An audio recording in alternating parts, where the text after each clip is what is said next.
So, ladies and gents, Kenobi. This is, of course, the Disney Plus show that's happening, shooting now. Star-studded cast, sort of. Lots of people, anyway. Lots of information dropping today. Lots of casting updates. Lots of leaks, I guess you could say. If you don't want any spoilers, just click off the video, because there will be some that I consider to be spoilery. So do click off the video if you don't want anything. It all sounds pretty decent, though.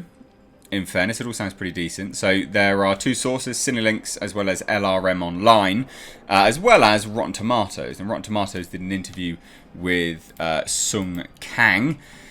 And he actually revealed quite a lot of stuff. Quite a lot of stuff indeed. Now he says, and I quote, "The feeling that I get on set is every single crew member. You look in their eyes and it's like a kid going, I grew up watching Star Wars.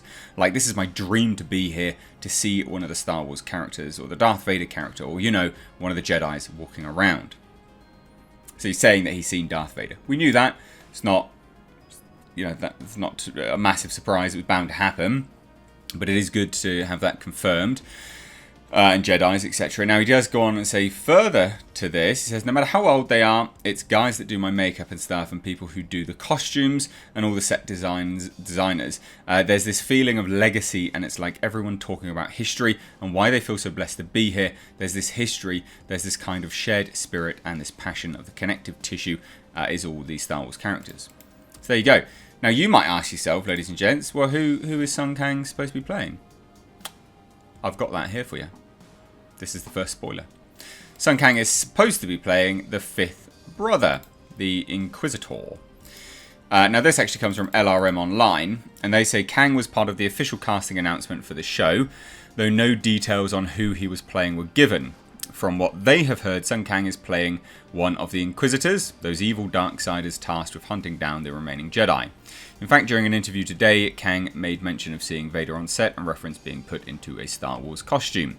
Both of LRM's sources seemed pretty confident when they said that Kang was playing none other than the fifth brother who appeared in Rebels. As others have reported, there seem to be quite a few Inquisitors, including another we've seen before in the series. And yes, there will be plenty of Clone Wars flashbacks, you know, basically featuring a certain apprentice. And from the sounds of it, Kenobi is really bridging the gap between the two eras and using the stuff we've seen from the animated shows to do it as well. So that's actually quite promising, to be perfectly honest. The fact that they are taking elements from the animated shows, just piecing it all together. Obviously, take from that what you will, whether you like them or not. But it is nice. Like, at least it shows cohesion. That's my take home. It shows cohesion. Now, Kang playing the fifth brother, I don't personally see it. You know, he doesn't look like him, but I mean, look, the fifth brother's an alien, so I guess you're not really going to get that, are you? But as an actor, as a choice, he's fine. He's not the best actor in the world, is he? Let's be honest. He's just not.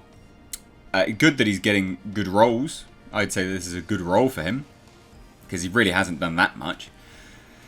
In fact, he's actually appeared in a whole bunch of YouTube videos for cars and stuff lately. So I don't know how good business is for Kang, and that's not to say that, you know, it's not to demean YouTubers or anything, but I mean, he's not exactly A-list Hollywood now, is he? So this is good for him, good role for him at the very least. So yeah, good. I guess again, I'm kind of all for it. Why not? No issue there at all. Now we do have some other information. This is what he said anyway. I think I read this out already. That's, again, all fine and dandy. It all sounds fine anyway. But then we've also got another bit of sort of casting updates and news anyway. And this is to do with Leia. Right? So this is from LRM Online as well. And they say, okay, let's get right to this part. Last year, when casting was really just getting underway for the show, the Illuminati reported that it looked like they were going to be casting for both a young Luke and Leia. I did a report on that, I believe, at the time. I can tell you Leia is a part of the Kenobi in a big way.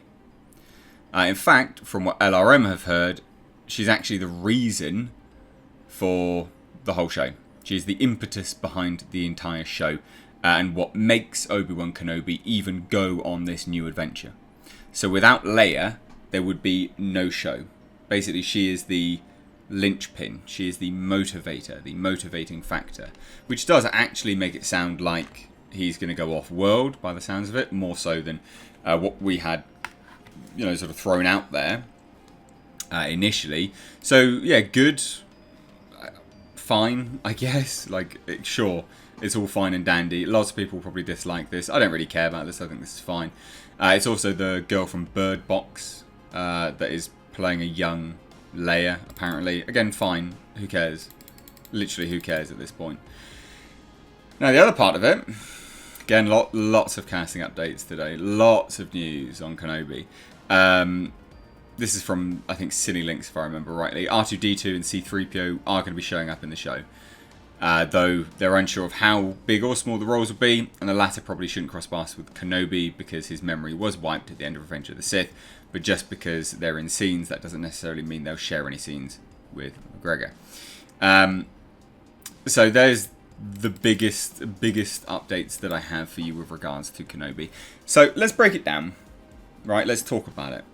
Let's break it down, let's talk about it. Let me just turn this volume down a little bit as well. Leia being the impetus behind the whole show, I quite like that. The Inquisitors being involved does sound like inevitably they will either be tracking down McGregor, so Kenobi, or they will be tracking down potentially, you know, they sense out anyway, Luke and Leia, because they are going to be strong in the Force. There is that side of it, that they could be hunting down them. Now, of course, they are, you know, supposed to be Jedi hunters as well. But could they sense Luke and Leia? Yes, there is that potential. But then also you would think that Darth Vader would, as well as the Emperor. So that seems unlikely, but I can't think of another reason why she would be the impetus behind the entire show and Kenobi even getting into this adventure otherwise. So I don't hate it. I think on face value it works. It's all dependent on the execution at the end of the day. Star Wars on Disney Plus has a sort of a very, very mixed bag on what is good and what is bad. Mandalorian, I think, has been good. So I do have some confidence in this, but it does remain to be seen. Because a lot of the Disney Plus shows are, again, across the board, like the Marvel stuff as well. So what do you guys think? Good or bad? Sun Kang, fifth brother, good, bad casting? Personally, he's fine. He's not a great actor. It's fine.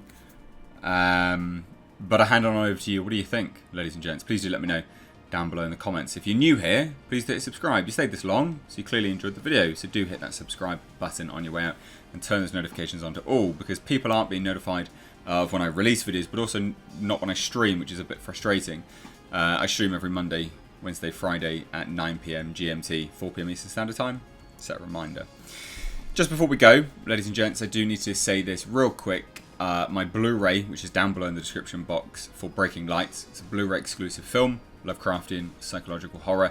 This is the final week to go and grab it. So if you've slept on it and you've not got it yet, please do grab it now. It does say pre-order, but that is to buy now, and then it ships in about a week's time. So please do buy it now whilst you can. Support me, support the channel, support original film. Cheers though, guys. Take care.